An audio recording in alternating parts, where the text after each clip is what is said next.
A long time ago, I remember some random person on Tumblr saying that the United States' Germany First policy in World War II was racist because Japan actually attacked the United States, but the US focused on Germany.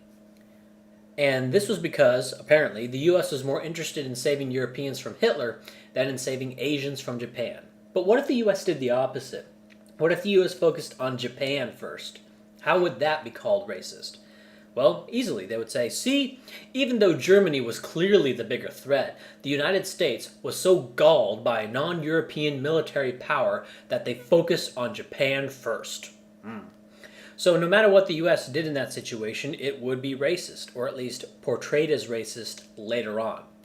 What are some other examples like this? That no matter what the white person does, it's racist. Well, I came up with 9 other examples. So, example number 2. Doing business with Robert Mugabe. If a white country does business with Robert Mugabe, the ruler of Zimbabwe, well, they just don't care how much of a brutal dictator Mugabe is to the people of Zimbabwe. They just want to make a quick buck and don't care what impact it has on the black people of Zimbabwe. But if they don't do business with Mugabe, well, clearly they are anti-black, unwilling to deal with an openly and proudly black nation. 3. Embracing some non-European culture. If a white person paints a sugar skull mask or wears dreadlocks or has Native American paraphernalia, well, that's cultural appropriation and an invasion of non-white cultural space, and it's done in a cavalier disregard for this space. But if a white person doesn't embrace anything from non-European cultures, well, clearly they are narrow-minded, and they clearly think that these other cultures have nothing to offer. 4. Gentrification versus segregation. If whites move into a non-white neighborhood, that changes the nature of the neighborhood in a process known as gentrification, which is a polite way to say colonialism and whiteness displacing coloredness. But if whites don't ever move into a non-white neighborhood, well, that's segregation, and it's their feelings of white exceptionalism manifest, and their feelings of superiority and apartness. 5. A teacher calling on a black kid in class. If you, as a teacher, call on the black students, clearly you are trying to humiliate them, thinking that they won't know the answer, and you're doing this either consciously or subconsciously. But if you don't ever call on the black students or rarely call on them, clearly you don't think their point of view is worth hearing, or you don't think that they know the answer, and you probably wish they weren't even there at all. 6. Giving loans to people of color. Now this is very simple.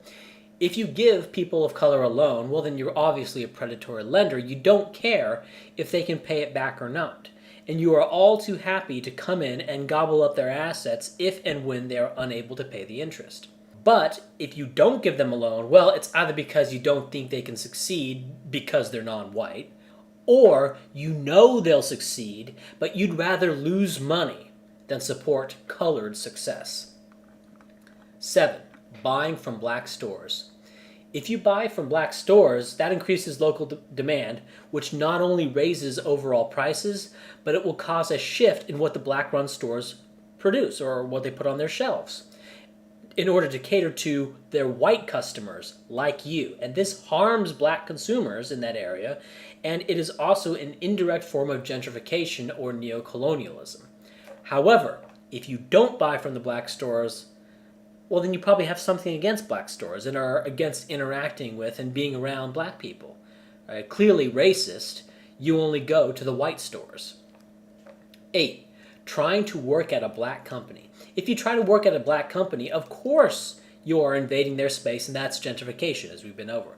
But you are also pushing out black job applicants who probably need the job more than you and had a lot more to overcome and lots of oppression to overcome. But if you don't try to work at a black company, well, what do you have against black people, huh? 9. Choosing to do a school presentation on an African culture. If you choose to do a presentation on an African culture, well, first off, that's cultural appropriation. And It's you having this colonial attitude that these people need Europeans to come in and explain their culture to everyone. For Europeans to document it. That is the only proper way for it to be documented. For a European, a white person like you, to do it. As if they needed a Frenchman to decipher hieroglyphics. And you can learn about Kwanzaa just fine, if not better, from the mouths of black people. Certainly it will be more genuine when it comes from a black person who has long, storied, historical tradition of the holiday of Kwanzaa. But if you don't do a presentation on African culture, well, what do you have against African culture? Okay, you did a presentation on Chinese culture, but we all know that the Chinese are more similar. 10. Reporting race differences in poverty and jail. Now, if you report these statistics, clearly you are trying to find data to prove that these other races are more violent or more criminal and otherwise inferior to white people. Right? That's your motivation if you report these statistics. But if you try to hide these statistics and not report them, well, why are you trying to sweep the damage of white supremacy under the rug? So there you go. 10 situations in which, if you're white, you're racist no matter what you do.